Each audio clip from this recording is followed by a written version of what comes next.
Yeah, so I was going to talk about one deck here, but admittedly, my wife and I we've really put the brakes on Lorcana this set, and I think a lot of that is this game has dictated a lot of what we do for the past 2.5 years, and we're kind of taking Winterspell to get refreshed a little bit. Like we're not playing as much as home as what we used to. We have deck sleeved, and we'll have a glass of wine and play a game every now and then while we were watching some YouTube video. But one thing that I really like to help my wife do is deck build around a specific card. And this deck, notably named Mr. Krabs, I have an idea because this is what I messaged her one afternoon while I was taking my break at work and she was on her lunch break. I was like, Mr. Krabs, I have an idea.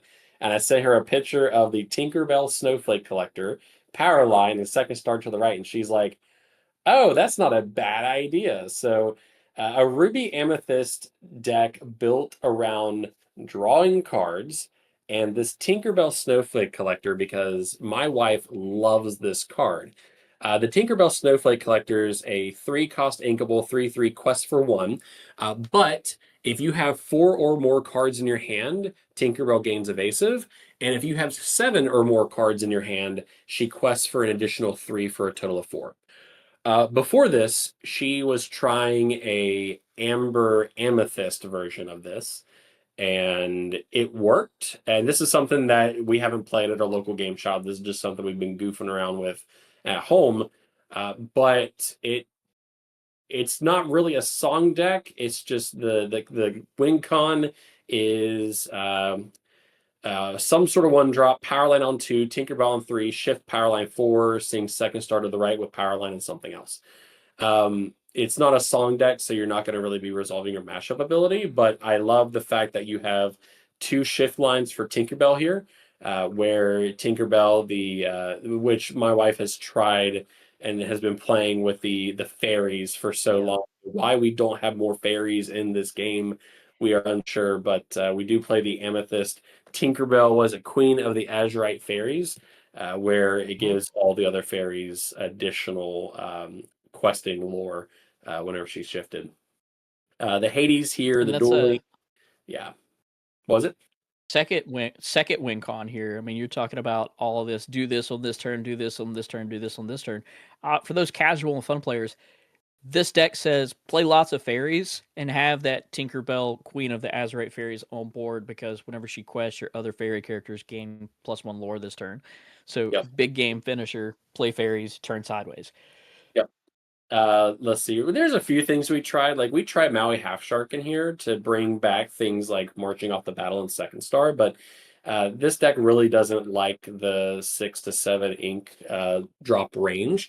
So we tested with Maui Shark, but I mean, yeah, it has your Amethyst package, your Dumbo, your Genie, your Elsa, but the main objective is drawing cards and getting that Tinkerbell to resolve questing for 4 as many times as you can. So it's been a fun little pet project. Again, we haven't spent a lot of time on it just because we've been so busy. And, Lorcana is just, it's a whenever we can thing. But it's been fun. There's good, beefy characters in here, nothing crazy. But I love the fact that it's like you got Dumbo and the fairies trying to team up to draw as many cards as possible. So it's been fun. It's been fun to play with. She's had a lot of fun with it, and that's The what's important. the fairies' time will rise. Notably, this Tinkerbell here, the Queen of the Azurite Fairies. It's kind of even in the name there, Azurite Fairies, Azurite Sea being now rotated out. This car will no longer be in set rotation either, but I think that we could see her return in the future whenever we actually get the entire like Disney Fairies franchise or IP added to the game of Disney Lorcana. We need it. We absolutely would love it. Amanda would freak out, and I'd be right next to her playing fairies. We all been asking for it. I know that much. But it's Yeah, been fun. But Dylan, you and your emerald waifu, in a sense, you're slightly. Yeah, a little bit. So you- I. This is the most fun I've had with Lorcana. I will also say that I've kept myself super busy. We don't play Lorcana as at home as much, even though my entire household plays. Our local league, playing at least like minimum once a week, is where I see the most Lorcana action. Um, but since what was, man, Whispers in the Well, even Fabled, I had a lot of fun. But ever since I started playing this package, this Amber package, even before Amber got buffed this set, I've had so much fun. Last set, notably, I played Ketchup Mustard or Amber Ruby. This set, I turned around and I'm playing Amber and Emerald like everybody else, but I'm not playing dogs. I'm here to show that you can take a ink pairing, make it your own, turn it sideways, bend it, mold it however you want, and break the unconventional stuff that other people are doing and have fun and win with it. Like actually accomplish stuff and win games here. So this is Show Me Your Strength. There's for all of my video game and Kingdom Heart fans out there. It's Sephiroth reference. But this is a package revolving around Amber support more than anything, where I am trying to boost strength of both myself and my opponent's characters. This is absolutely fantastic. The cards that I like the most here are that Minnie Mouse that we got in Fabled, the Sweetheart Princess, along with the World's Greatest Criminal Mind that was also reprinted, because I'm using all of these different support mechanics to buff the strength of your characters if they're not already at 5 strength or more. That way I can just get rid of them. At the same time, I'm using it to boost the strength of my own characters to make them stronger, because notably there's not a lot of strong characters here that I can turn around and take you out that way. It's also why this set I added the Genie of the Lamp, because while he's exerted, all of your characters get +2 strength. So that adds even more to that support package. And at the same time, we're cheating characters out because most of these are the princess characters. As you can see with the Queen Sensor Core here, also for some passive lore and some card draw where we have so many princesses in it. But that one drop Aurora and the new Grandmother Willow that just came out this set has really sped this deck up to where I can turn around on turn 2. I have a plethora of different princesses here with that 3-drop Mulan, the Pocahontas, even the Queen. She's a really important card. The Queen is super important in this deck, and people don't understand because her secondary ability here, the Royal Summons, at the start of your turn, you may choose and discard a Princess or Queen character card to return a character card from your discard to your hand. This is my resurrection while having a body on board, because if someone is to take out that Minnie Mouse Sweetheart Princess, who's a pivotal card, really, really important for me to have removal, I can use that Queen's ability to essentially bring the Minnie Mouse back to my hand. And I don't have to worry about drawing into her because I can just pull cards back from my discard. Um, Wisdom of the Willow has been fantastic, and so has Ohana Means Family whenever it comes to card draw, which I was severely lacking whenever this was a Amber Ruby deck. Rapunzel's fantastic because I can pass support around and all those shenanigans to my own characters and protect them essentially from the first time that they would take damage next. And then we got to talk about this new Mulan, right? This Mulan resourceful recruit, when she was announced, I was super excited. I'm really surprised she doesn't see as much play as what she is actually doing here. I thought for sure more people would be playing her. But whenever this character quests, gain lore equal to her strength to a maximum of 6 lore. Notably, she does not quest for anything. And I know we've had some weird conversations here. She's not questing for 6. No matter what, she quests for 0. But you gain lore equal to what her strength is. So hypothetically, right now at base, her strength is 1. If she quests, you get 0 from that quest, but you gained 1 because her strength was 1. But if I'm on turn 3 to play this Pocahontas down here, the Pocahontas Finding Your Way, that when you play this character, chosen character gets +1 lore this turn. And choose Mulan. When Mulan quest, I would gain 1 from the quest, then gain 1 from the strength. It's slightly different. But yeah, just building it around this support package, and again, show me your strength. Not only am I increasing your strength to remove your characters with that mini and the World's Greatest Criminal Mind, but I'm also boosting my own strength, particularly for this Mulan. That way I can get lots of lore all at once, boosting her strength up to 6, turning her sideways, gaining 6 lore, and then 2 copies of this Rhea. This Rhea has been absolutely fantastic.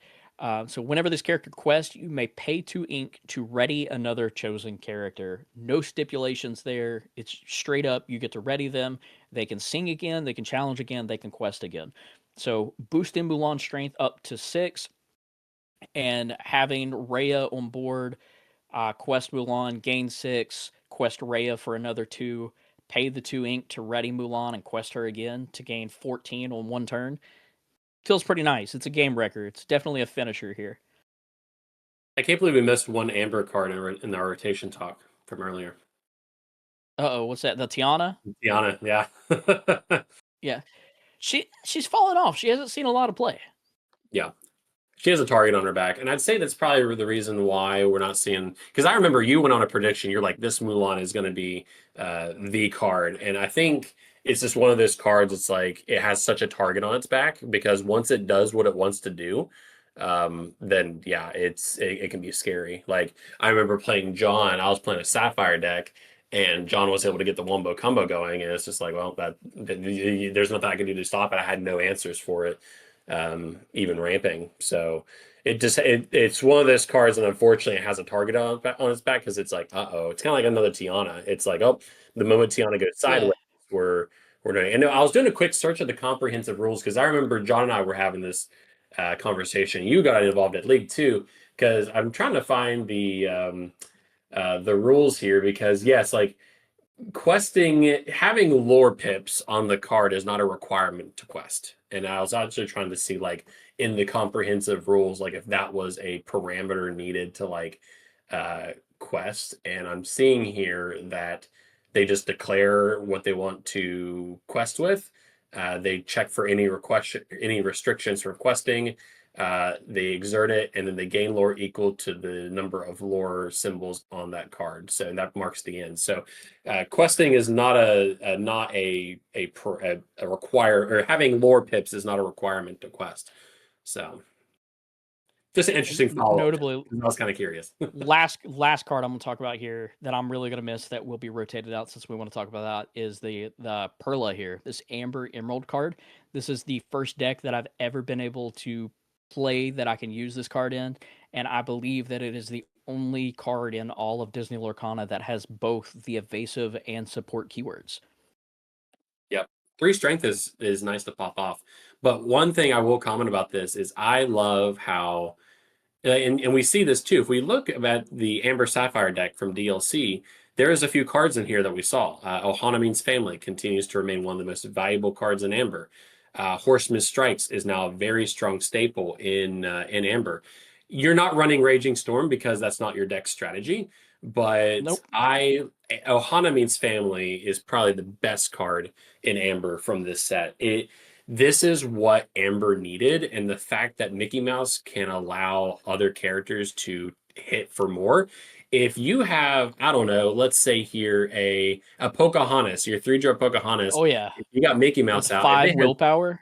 if yeah, She if you yeah, have if you have Mickey that brings it to 7 and you have 6 on Pocahontas, you play Ohana, you're drawing 6 cards. So I love the fact that you have a body in here that can act as a sponge to eventually hit with Ohana Means Family. And in that Amber Sapphire deck, it's Surfer Stitch with 8 willpower. So I think Amber has a lot of like looking. I'm no crystal ball, John Madame Leoto crystal ball, but Amber is looking really good going into wilds and post rotation. So there's so many different ways you can go because you can still go aggro like this, like we're seeing with dogs. We saw it with Amber Still. Still Song is on the rise. Or we have those control heavy decks, like you said, with Amber Sapphire that wants to play the long game and have cards like that new Raging Storm.